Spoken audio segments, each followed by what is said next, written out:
Hey YouTube, hang on, I'll just adjust this. There's a bit of an error. There we go. Sheehan David from HAD Martial Art Academy. I'm just going to have a little rant with you guys. I've just come back from training, or on my way home from training, and I had a conversation with a police friend of mine that concerned me a little bit about martial arts and about where martial arts is going, where it has been. And before I get into what the little story was, this all started for me in the early 1980s. I've been involved in martial arts since 1972 and have seen heaps of transitional changes in martial arts in those years, decades. In earlier 1980s, I was involved with the Taekwondo school in Canberra. It was a pretty big school. It's probably one of the biggest ones in Canberra. And one weekend, a couple of our black belts went out, just doing what black belts do, you know, kids at that age really, enjoying themselves and having a bit of fun. Got into a bit of a scuffle with a couple of people at an equal 2-on-2, and they got beaten up. And it actually concerned me a lot. Not that they were my students, but they were part of our organisation, and the values and principles we were teaching were part of the same thing I was teaching. And it concerned me greatly that young guys who've been doing martial arts for 4 or 5 years could be beaten up by 1 or 2 people, equal size, as I said, one-on-one. So it sort of started me thinking way back then about martial arts and what it all means. And I guess I just want to say now my perception's changing as I see things happening in martial arts more, and it's bringing that experience back to me. I need to clear this up a little bit. I think there's a big misnomer in the world today about martial arts, in that it teaches a self-defense. And the story I'm about to get to just really reinforces the fact that I don't believe that it ever does. I think the word martial arts, as it suggests, is it is an art, and it's a martial art, right? An art is something that's nice to look at, it's beautiful to see, all of those wonderful things. And we do it as a martial artist in a martial sense. So we'll learn to spar in the dojo, we'll learn to spar in competitions, we'll even go as far as saying the UFC, MMA competitions, all of the ones that are popular today are still martial arts that are taught in a conditional environment. In the ring, there's little rules in a UFC ring, but there's still rules involved. In an MMA ring, there's more rules, and some of them will go dark, and under the underground MMA fights where it's bare knuckle and all of the things you see on movies. But they all have still restrictive requirements that you're not allowed to do X, Y, or Z. In a full contact karate tournament, you see them spar and fight, and they're brilliant to watch. They're spectacular to see.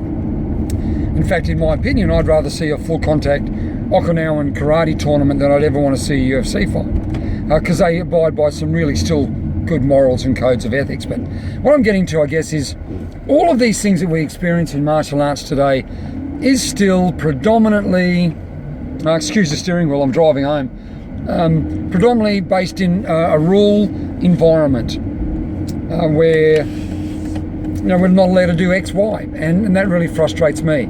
As a martial artist, the story I'm getting to now is there's a guy who been in the martial arts for 30 years, advertises in his paraphernalia, his website, his multiple dans in multiple styles and multiple disciplines, and blue belts in BJJ and all the things that are really popular in the world today.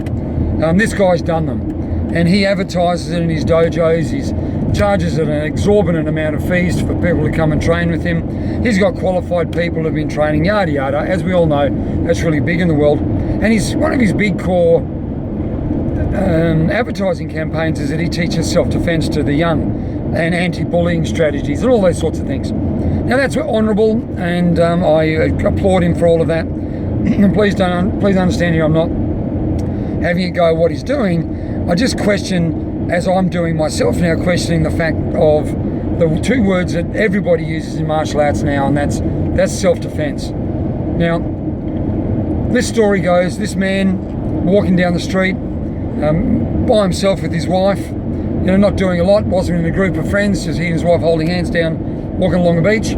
near a beach. Someone did something, he said something, and he got into a fight. Now, one-on-one, this multi-dan level instructor should have had no problems at all. I'd even go to say 2 against 1, even 3 against 1. He's a skilled martial artist. He should have been able to deal with this. But this guy got beaten up, and he got beaten up badly enough to embarrass himself and what he does in his organisation. And that to me is quite distressing. He teaches self-defence, he teaches it in his organisation, that he's going to teach the skills that he's learned in the martial art world in a real world situation. And I actually don't believe that it ever works. I've actually advertised self-defence, and I'll shamelessly say I've done it so that I could get more members, and that's driven by that almighty dollar. The reality is, I claim we teach self-defence, but in reality 95%, if not more, of the martial arts schools out there who claim they teach self-defence really don't. All they're teaching is martial arts, and that's a wonderful thing. It instills strength and courage and fitness and all of the disciplinary things that are required in a good martial art. They really need to be honest with themselves and determine whether they are actually teaching self-defence. Now, we're going to put forward now a series of videos, and these videos are going to be put together by one of my instructors and myself, Sensei Dennis. Now, Sensei Dennis has been training with me for a long time, and he's been teaching for a while too now as a martial artist, but he was brought up in England, and in a really, really rough part of England, and from a really young age he was taught to fight to survive.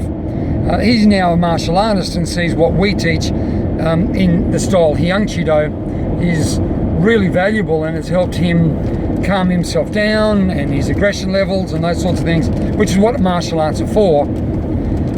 But he's also seen the value of what we teach in street sense, because it would have possibly helped him as a kid. Now, he's got a whole heap of other techniques that he can do that we're now going to start putting together in a series of videos so that we can put it onto YouTube, so that everybody can see that, look, martial arts are a wonderful thing, and as I said, I've been doing it since the early 70s, so like well over 40 years of training, and I'm not going to stop doing the way I do it. I'm going to start bringing in the more sensible, real self-defense techniques, more real techniques that'll work, the ones that you don't see much in the martial art dojo, because it's not really what people want to see. They want to see the nice spinning heel kicks and jumping back kicks and those sorts of things. And I still teach them, and I will always still teach them. But I'm going to start putting some videos together for YouTube, only for YouTube, and my advanced students, so they can actually see an application of it. But please understand, this doesn't give you or any member or any human being the right to believe they can go out and try it and beat up people. Obviously, the best form of self-defense is avoidance. Go away, run away. If you can't avoid it, you're protecting your loved ones or yourself, then use some simple strategies. And I'll put these videos together with Sensei Dennis so that you can sort of see how it works in the rough streets of England, and how that'll bring it across to Australia, and also how it could work in any other country in the world. Guys, look, I'm going to leave it there, but look forward to these videos. To get the videos as they come out, subscribe below. Like this. We'll see some things that come up. I'll put a lot of references on these. Guys, just remember, train hard, go to a martial arts school, train in a good organised martial arts school. Be safe, hey? Be safe out there and have a lot of fun with your life, and don't take it too seriously. Enjoy, keep your eye open for videos in the future. Take care, guys. See you soon.